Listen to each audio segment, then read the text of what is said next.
ગરમા ગરમ ફાફડા, તીખા તમતમતા મરચાં, રસ ઝરતી જલેબી અને સાથે પીળી કઢી. મોંમાં પાણી આવી ગયું ને. Hello, welcome to Gujarati cooking with Kavita. અમે લઈને આવી ગયા છીએ નવરાત્રિની રાતની ફેમસ ફેવરેટ વાનગી, જે છે જલેબી ફાફડા.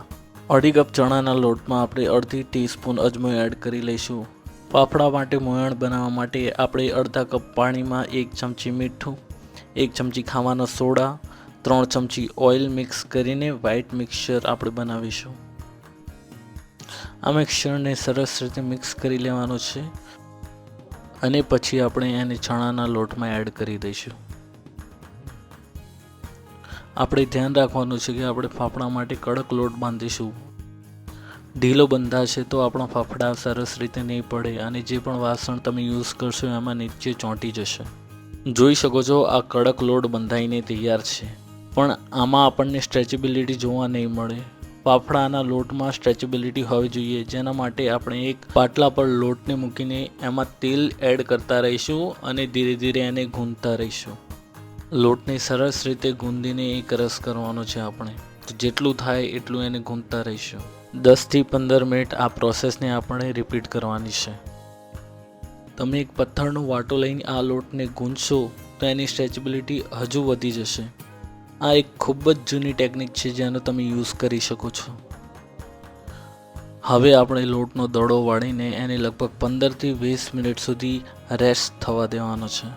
તમને અમારી રેસીપી કેવી લાગે છે એ કમેન્ટમાં જરૂરથી જણાવજો. અમારી માટે કંઈ પણ સજેશન હોય એ પણ તમે કમેન્ટ સેક્શનમાં જણાવી શકો છો. જ્યાં સુધી આપણો ફાફડાનો લોટ રેસ્ટ કરે છે ત્યાં સુધી આપણે એક પેનમાં તેલ ગરમ કરી લઈશું. અમે આ લોટને લગભગ 20 મિનિટ સુધી રેસ્ટ થવા દીધો હતો. પહેલાં આ લોટ ખેંચતાની સાથે તૂટી જતો હતો, પણ હવે તમે જોઈ શકો છો કે આ લોટમાં થોડી સ્ટ્રેચેબિલિટી આવી ગઈ છે. હવે આપણે આ લોટમાંથી નાના નાના લંબગોળ લુવા વણી લેવાના છે. લગભગ 2 ઇંચ જેટલા આપણે લુવાને લાંબા રાખીશું. આપણે બોર્ડ પર એક લુવાને લઈ લઈશું, એને સીધો મૂકીશું જેથી ઉપરની તરફ એ ખેંચાય અને ફાફડો આપણો લાંબો થાય. ફાફડાને આપણે હાથની નીચેની હથેળીનો ઉપયોગ કરીને વણવાનો છે. તમે વેલણથી પણ વણી શકો છો, પણ એમાં આ રીતની મજા નહીં આવે. મીડિયમ હાથનું પ્રેશર રાખીને આપણે લુવાને નીચેથી ઉપરની તરફ પ્રેસ કરીશું, જેથી આપણો ફાફડો પરફેક્ટ રીતે વણાઈને તૈયાર થઈ જશે. આપણે એ પણ ધ્યાન રાખવાનું છે કે બીજો ફાફડો વણીએ એ પહેલાં આપણા હાથની હથેળીને સરખી રીતે સાફ કરી લેવાની છે, નહીં તો હથેળીએ ચોટેલો સૂકો લોટ આપણા નવા ફાફડાને પણ બગાડશે. આ ખૂબ જ અગત્યની ટેકનિક છે. ખૂબ ધ્યાન રાખીને જોજો કે ફાફડા કઈ રીતે વણાય છે. હવે ફાફડાને બોર્ડથી ઉખાડવા માટે આપણે એક પતલી ધારનું ચપ્પુ વાપરીશું. ચપ્પુ જો જાડું હશે તો એ આપણા ફાફડાને ઉખેડી નહીં શકે. જોઈ લો કેવો સરસ આપણો ફાફડો વણાઈને તૈયાર થઈ ચૂક્યો છે. થોડોક લોટ તેલમાં નાખીને આપણે ચેક કરી લઈશું કે તેલ સરખી રીતે ગરમ થઈ ગયું છે કે નહીં. ફાફડા તળતી વખતે આપણે ગેસની ફ્લેમ મીડિયમ પર રાખવાની છે. હવે આપણે ફાફડાને તળી લઈશું. તમે ખૂબ ઇઝીલી એકસાથે 3-4 ફાફડા તળી શકો છો. એક સાઈડ સરસ રીતે તળાયા બાદ આપણે એની સાઈડ બદલી નાખવાની છે અને નીચેના ભાગને પણ સરસ રીતે તળાવવા દેવાનો છે. માત્ર 2 થી 3 મિનિટમાં આપણા ફાફડા સરસ રીતે ક્રિસ્પી થઈ જશે. સાથે સાથે એનો કલર પણ ચેન્જ થઈ થોડો હલકો પીળા કલર જેવો લુક આવશે. ફાફડા સરસ રીતે તળાઈ ગયા છે તો એને આપણે એક પ્લેટમાં કાઢી લઈશું. જો તેલ સરખી રીતે ગરમ થયેલું હશે તો બિલકુલ પણ ઓઇલી બનવાના નથી આપણા ફાફડા. થોડી જ વારમાં આપણા કેટલા બધા ફાફડા તળાઈને તૈયાર થઈ ગયા છે. તમે પણ ઘરે કોઈ ઝંઝટ વગર આ રીતે ફાફડા તૈયાર કરી શકો છો.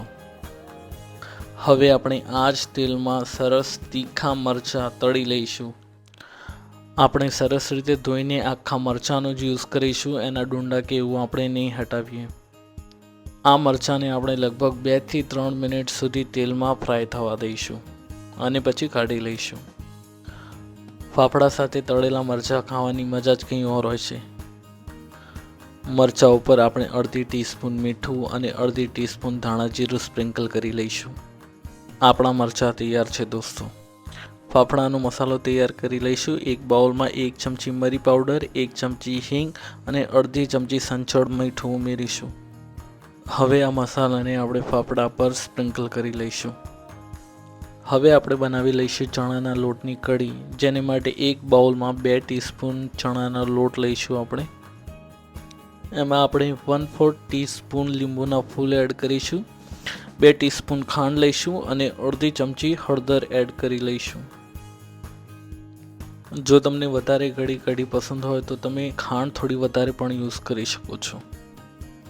અડધો કપ જેટલું પાણી લઈને આ બધું મિક્સ કરી લઈશું. આપણે આ બેટરની કન્સિસ્ટન્સી આપણે વધારે થીક રાખવાની નથી. જો તમારું બેટર થોડું જાડું બની જાય તો તમે પાણીનો યુઝ કરી શકો છો. કઢીનો વઘાર બનાવવા માટે આપણે એક વઘારિયામાં અડધી ટીસ્પૂન જેટલું ઓઇલ એડ કરીશું. એમાં આપણે રાઈનો વઘાર કરીશું, અડધી ચમચી હિંગ નાખીશું, મીઠા લીમડાના પત્તા અને મરચાંનો સરસ વઘાર એડ કરીશું. આપણે આ વઘારમાં થોડું પાણી નાખીને ઉકળવા દઈશું. એક ઉફંડો આવે એના પછી આપણે જે મિક્સચર તૈયાર કર્યું હતું એ આ વઘારમાં નાખવાનું છે. ધીરે ધીરે મિક્સચરને એડ કરી લઈશું. આ કઢીને આપણે પતલી જ રાખવાની છે. કઢી જ્યારે ઠંડી પડશે તો એ ધીરે ધીરે જાડી થતી રહેશે. ખૂબ જ સરસ કલરની કઢી બનીને તૈયાર છે દોસ્તો.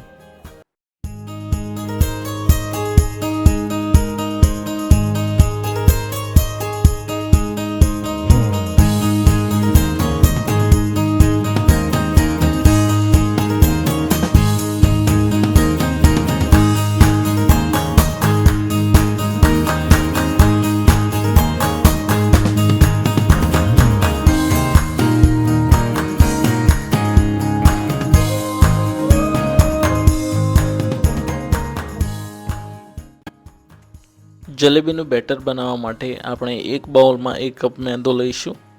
એમાં 1 ચમચી ઘી એડ કરીશું. ઈનોનું 1 પેકેટ નાખીશું. 1 પેકેટ આપણે આખું યુઝ કરીશું. એમાં થોડું પાણી નાખીને આપણે બેટર તૈયાર કરવાનું છે. ઈનોનું રિએક્શન થશે, બબલ્સ બનશે, પણ એની ચિંતા નથી કરવાની, એનાથી કોઈ ફરક નહીં પડે. એને ફેંટી લેવાનું છે સરસ રીતે.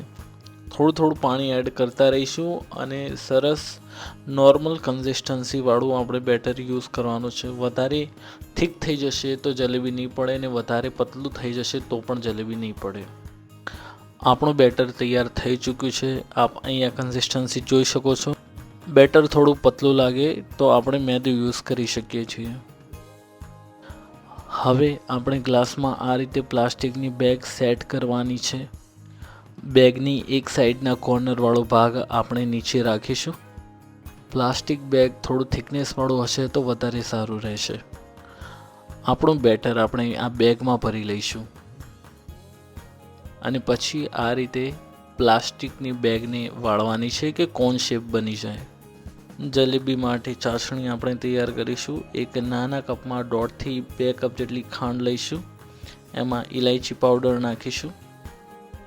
લગભગ 2 કપ જેટલું પાણી નાખીશું. ગેસ ચાલુ કરી લઈશું. આપણે મીડિયમ ફ્લેમ પર રાખીશું. જલેબીનો સરસ કલર આવે એટલે માટે આપણે ચાસણીમાં 8 થી 10 ટીમ્પા ફૂડ કલરના નાખીશું. મેં અહીંયા ઓર્ગેનિક ફૂડ કલર યુઝ કરેલો છે. ચાસણીને મીડિયમ ફ્લેમ ઉપર 5 થી 7 મિનિટ સુધી ઉકળવા દઈશું. આપણી ચાસણી ઉકળે એ સાથે આપણે એક પેનમાં તેલ લઈને જલેબી પાડવાનું શરૂ કરી દઈશું. કેમ કે ગરમ જલેબી જ્યારે ચાસણીમાં જશે એટલે જ એ ચાસણીની મીઠાશ અને કલરને એબ્ઝોર્બ કરશે. આ રીતે હાથને ગોળ ફેરવતા જઈને એક સીધી લાઈનથી જલેબીને એન્ડ કરવાની છે. જલેબીનો શેપ પાડો થોડો મુશ્કેલ લાગશે, પણ થોડા ટ્રાય પછી તમે 100% જલેબી પાડી શકશો. હવે ગોલ્ડન બ્રાઉન થયેલી જલેબીને આપણે ડાયરેક્ટ પેનમાંથી ઉઠાવીને ચાસણીમાં ડીપ કરીશું. જલેબીને જરા પણ ઠંડી પડવા દઈશું નહીં, કેમ કે ઠંડી પડી જશે તો ચાસણી એબ્ઝોર્બ નહીં કરે. જલેબીને ચાસણીમાં 2 મિનિટ જ રાખવાની છે. 2 મિનિટમાં એનો કલર અને સ્વાદ જલેબીમાં ભળી જશે. એકદમ ક્રન્ચી અને રસ ઝરતી જલેબી તૈયાર થઈ ચૂકી છે. જો આ રીતથી તમે જલેબી બનાવશો તો જલેબી બિલકુલ પણ સોગી થશે નહીં. એક વાસણમાં આપણે તળેલી જલેબીને કાઢી લઈશું. આ નવરાત્રિ પર જલેબી અને ફાફડા તમે ઘરે જ બનાવશો કે નહીં અમને કમેન્ટમાં જરૂર લખજો. રેસીપી જોવા માટે આપ સૌનો ખૂબ ખૂબ ધન્યવાદ. આપણે મળીશું નવી રેસીપીમાં. હેપી નવરાત્રિ.